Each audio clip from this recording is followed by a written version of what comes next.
Welcome to VTeach. Next, class members. What do you mean by class members? We have been discussing class members from the starting onwards. Instance variables and methods of a class are known as class members. Instance variables means variables that we use inside the class are known as instance variables. And methods of a class means methods which are used to perform a task are known as methods. Next, instance variables are used to store multiple values in a variable at different instances which are referred using objects. Instance variables are used to store multiple values to a variable at different instances which are referred by using objects. Instance variables are declared in a class. It should not be declared inside any method or constructor or inside a block. If we try to make a variable to be inside a method or constructor or a block, it becomes a local variable. It does not become an instance variable. If I want to make a variable of a class as instance variable, it should be outside of these three things, that is method, constructor, and it should not be inside a block. Then only that variable becomes an instance variable. Instance variables are created when an object is created with the use of the keyword new and destroyed when the object is destroyed. Instance variables are created when we create an object by using the new keyword, and they are destroyed along with the object itself. By the garbage collector, it's going to collect the memory that is unused. Next, instance variables can be used directly by calling the variable name inside the class. Means if I want to use a variable, instance variable within the class itself, you don't require any objects. We can call them directly. But if they need to be called outside the class, they need to use the syntax where object reference dot variable name. Object reference is the object name dot variable name. Even a variable or a method of a class can be accessed outside the class by using the syntax object name dot method name or object name dot variable name. Class members can be defined using class modifiers. In the previous topic, we had discussed about class modifiers. They are public, private, protected, abstract, static, and final. You can write your class members by using any of the access modifiers that we have discussed. So for example, if you want to write it as modifier data type space variable name and then modifier return type method name. Next one, how to declare objects. Object is used to store multiple values of a class or instance variables of a class. Object is used to store members of a class. Class is a collection of instance variables. The values of instance variables are stored by using objects. There are three steps for creating an object that involves for creating an object for a class. The first step is declaration. Second step is instantiation. Third step is initialization. What do you mean by declaration? We need to specify the name of the object and to which class it belongs to. Then we call that step as declaration. A variable declaration with the variable name with an object type is known as declaration. Instantiation. Instantiation means we need to create a reference. That reference is created by using the keyword new. New keyword is used to create the object. Initialization. Generally, the class members will be initialized by using constructors. When an object is created, automatically it's going to call the constructor which initializes the class members. The new keyword is followed by a class constructor. This call initializes the new object. The object values will be initialized by using this constructor. So the three steps that are involved are, the first step is this one, step number 1, that is class namespace object name, which is known as declaration. Second step is creating memory by using instantiation.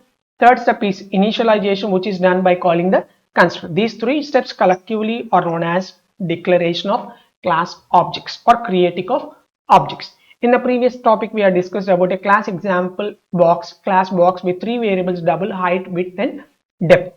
So for that class, we are creating an object as box space obj1 is equal to new box. So this obj1 is the object name. This box is the constructor. Constructor name will be similar to your class name, which is used to initialize the class members.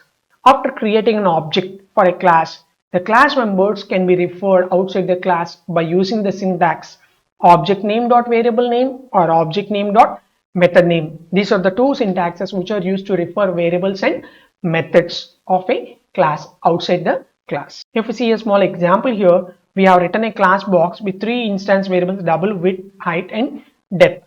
We written a main class with the name as box demo2, which contains the main method, and it has created two objects, my box1 and my box2. So my box1 is one object my box 1 is one object which contains width and then height and then depth. So this is referred by my box 1. And then we are creating one more object as my object 2, my box 2, which again contains the three instance variables width, height and then depth. So these are the two objects which are created with variables. That's all. They are not having any values. And then we are creating a variable known as wall. And then we are initializing the values to the mybox1 instance variables as mybox1.width is equal to 10. So I'm initializing width value for the instance mybox1. So this value will be 10. Next one is mybox1.height is equal to 20. So this becomes 20. And then mybox1.depth is equal to 15. This value becomes 15. And then I'm initializing the values to mybox2 instance as mybox2.width is equal to 3. This becomes 3.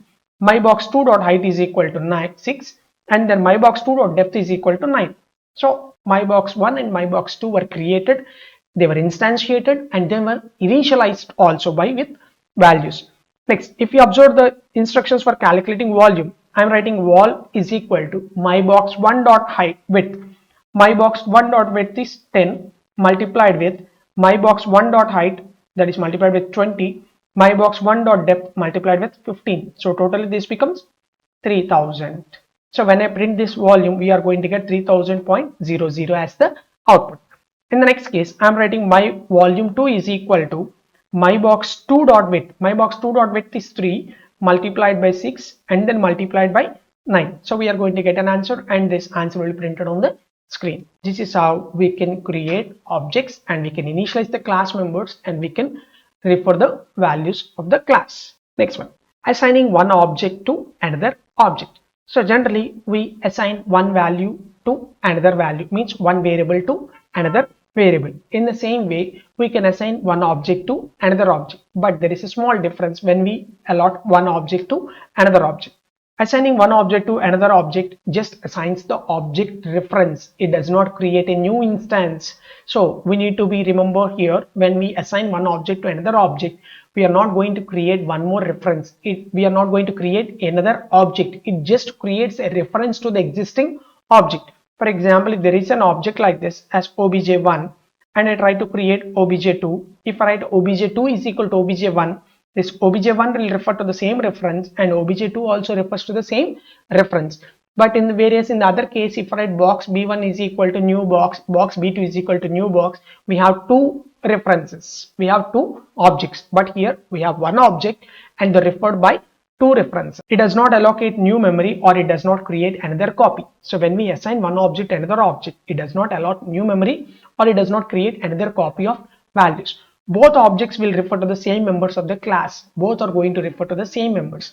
So then what happens is, when some object modifies the values, the other object can see the modification, can observe the modification. That's the advantage of assigning one object to another object. When I assign one object to another object, what happens is a new reference will be created to the existing object. We are not going to create any memory or we are not going to create any values. The modifications done by one object can be observed by other objects. Let's see an example. Box b1 is equal to new box and I'm writing box b2.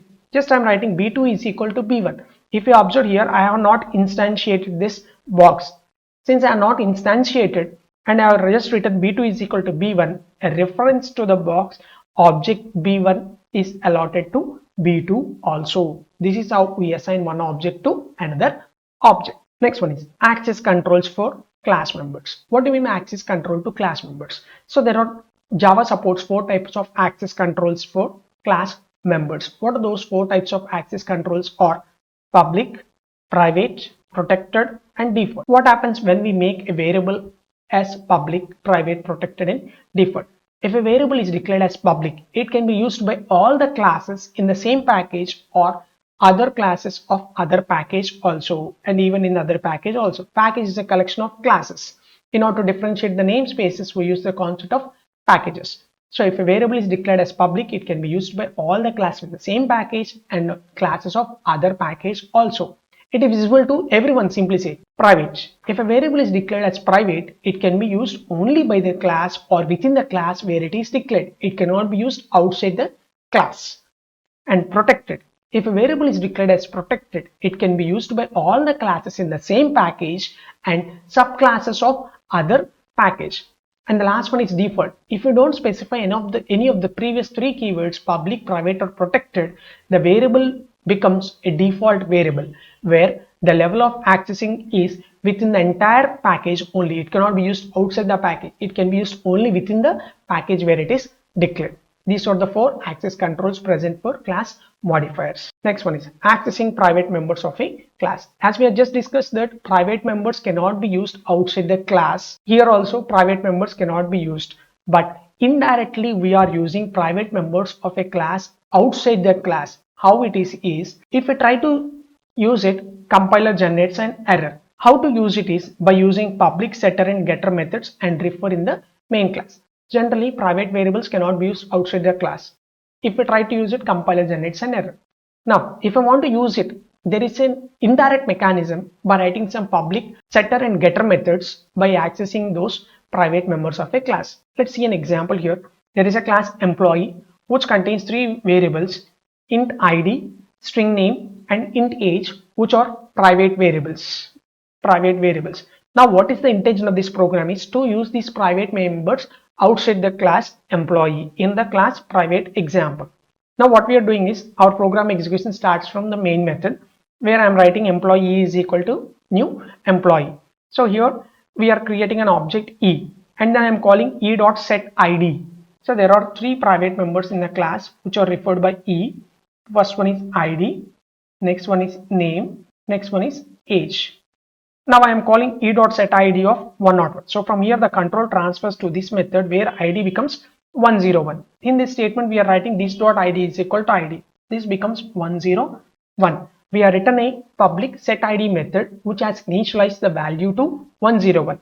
And then set name of John William, which is going to call the set name method where the name will be initialized to John William. And then set age of 25. This is going to call the age method which is going to initialize the value to 25. Indirectly we have initialized the values of private variables of the class employee from the main class private example. And then by using e.getId, e.getName and e.getAge, we are printing the values of these private members outside the class. If I want to use private members of a class outside the class, we need to write public, setter and getter methods. This is the only mechanism to access the private members of a class outside the class. Thank you.